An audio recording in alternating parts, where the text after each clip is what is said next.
constitutional lawyers and public affairs analysts to tell you the fact that lawyer is a constitutional lawyer. Beautiful, because that's your basic instrument. Beautiful, just told oh, can I just lie? Can I? That's a forum for you to now raise only objection. Sorry, members who have integrity in the River State House of Assembly.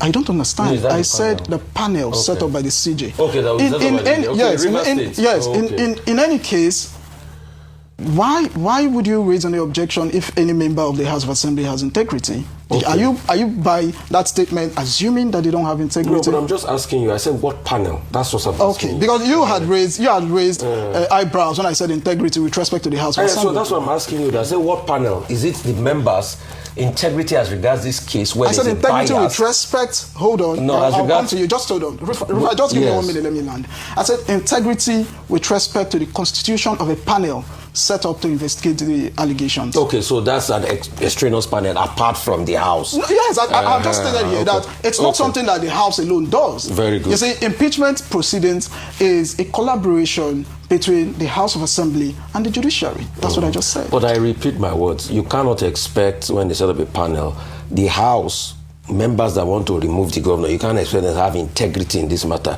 because they're already biased. So that was the point I was trying to make. On what basis is that bias? They want to remove him now. Can't you see all of them say they want to remove him? No, because bias itself is an emotional factor. No, but we're dealing on legal factors. No, it's not a case of legal factors. They want to remove him. It does not allow that members of that panel should be partisan. Should be partisan. But they're partisan. Yes, I just said that. I said they cannot.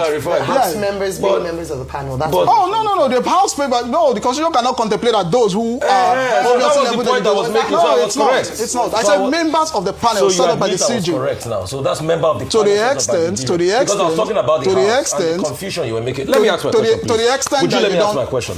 Beautiful. Would you let me? I want to talk politics with you. I don't want to talk legal rigmarole. I want to talk politics with you. Please, can you tell me the sense in the push to pass a supplementary budget for a state where, number one, the budget had already been passed because of state of emergency by the Federal House of Representatives, and the governor came in, gave account, said they still had money to spend till the expiration, and Darlington Orji came here saying that some of the members had already even collected 350 million from the Ibok-Abbas Ete tenure. So tell me the common sense in the need to now pass a supplementary budget after the National House of Rep had already passed a budget. Please tell me the common sense behind that. First of all, let me say this, Mr. Rufai. You see, of all the professions in the world, your profession is the only one that the Constitution of the Federal Republic of Nigeria placed a responsibility on to hold government accountable. That's Section 22. Not even lawyers, not engineers, not doctors, but journalists. And in doing this, we must try as much as possible to be objective. Now, you had said something about supplementary budget. I don't talk politics, but you had said supplementary budget, and that's a legal issue. I have seen and I've read the notice of impeachment and the grounds served on the governor and the deputy governor. Quite unfortunate, I didn't see anywhere where the House of Assembly mentioned supplementary budget. And you see, as a journalist, we must try as much. I'm not here to educate you. We must try as much as possible because we have a majority. People come here and give lectures. But you give a right of reply. Dr. Abati, just hold on.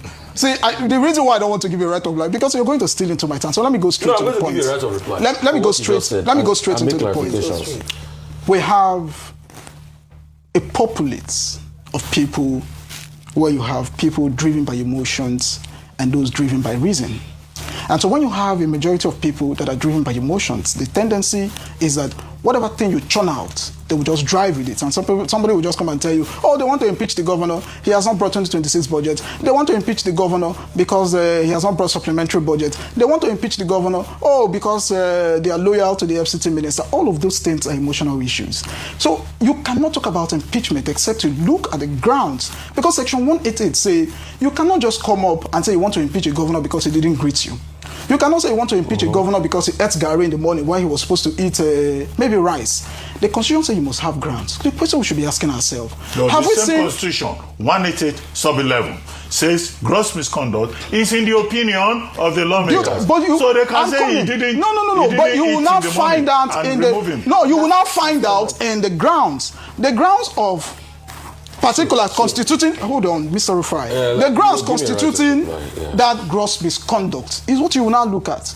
If they now come up and say, you didn't greet us in the morning, it will be in the grounds. I am saying that in the notice of impeachment served on the governor and the deputy governor, there is nowhere allusion is made with respect to what Mr. Rufai has said with respect to supplementary budget. None is in that place. So what we now have is we have a lot of fabricated stories in the public space that has nothing to do with the reason why the House of Assembly wants to impeach the governor. Can I reply? Yes. So with due respect, you are not a journalist, and I'm going to teach you my job after doing many years in this.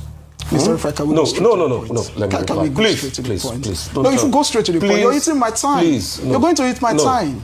I didn't educate you. I just answered your question. Would you let me speak? I answered your question. You will let me speak, please. Mr. Rufai, all right. So you cannot educate me about my job because this is what I do for a living. And in case you do not know, as a journalist, we amplify all sides, including what might be sentiments to you. Because what might be what might be sentiments to you and fabricated sides to you is a point of view of the other party. This point of view I talked about, the supplementary budget, was a point of view enunciated by the other side. Is it what you will look at what the House of Assembly has done? I had thought that if you want to question the actions of the House of Assembly, you're going to question it on the basis of that notice of impeachment. Secondly, you have no right to teach me the kind of questioning. All I just asked you, if you heard me properly, was that in what sense in the world that does it make for a supplementary budget issue after a budget has been passed? But I was thinking that question was contextual. That question was not contextual. It's not in the context of what we're having. So in what sense in the world was a supplementary budget needed after a main budget had been passed? Did the House of Assembly ask for supplementary budget? That was the question I asked you. And it was a general overarching question based on what was said by Darlington.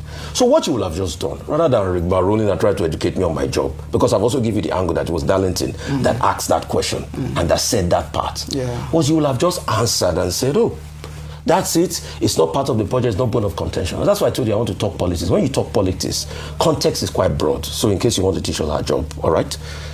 So moving forward, since you said, as we speak, oh, it's not a ground for impeachment and all of that, then the next question I want to ask you is, what is the substance to this impeachment matter? Okay. And what's the logical sense behind it? Okay. Well, if you talk about the substance and the logical sense about it, if the law has provided for grounds upon which an impeachment can be carried out by the House of Assembly, it may not be logical to you, but so far the grounds... Go ahead. So far the grounds are there. Don't waste your own time. Really, No. Go ahead. Don't waste your time. I have said here before that I have seen the grounds of impeachment served on the governor and the deputy governor. You have to read it out? Okay, you want to read it out? You don't. I don't want to make it. These are documentary. Okay, there are seven grounds. Okay. There are 7 grounds. Number 1, if you take a look at the ground 1, is reckless and unconstitutional expenditure of public funds contrary to section 120, 121, and 122 of the Constitution of the Federal Republic of Nigeria. If you take a look at ground 2 is misappropriation of public funds contrary to the 1999 Constitution of the Federal Republic of Nigeria. If you take a look at ground 3, hindering or obstructing the River State House of Assembly, which is another arm of government protected by the Constitution of the Federal Republic of Nigeria as amended, from performing her constitutional roles. If you take a look at ground 4, conniving and supporting the illegal appointment of persons to occupy offices, positions in the River State government without allowing for the requirement of screening and confirmation as prescribed by the Constitution of the River State House of Assembly. I've said 8 grounds. All of these grounds, unfortunately... Can I also ask you, recalcitrant disobedience to agreement, including President Tinubu post-emergency rule, is that also part of the ground? Where is that ground? Are these other part of the thing? They are not part of the grounds. These are not part of the grounds. Yeah. This, I just mentioned now. They are not part of the grounds. They are not part of the grounds for which the House of Assembly wants to impeach. So it is only all of these grounds. I've said 8 grounds. 8 grounds. Unfortunately, I didn't see any political reason for those for the impeachment. Okay. So this thing you have now may just be what a lot of people have in the media, fabricated tales. Okay, thank you very much for joining us. Thank you, Dr. Abati.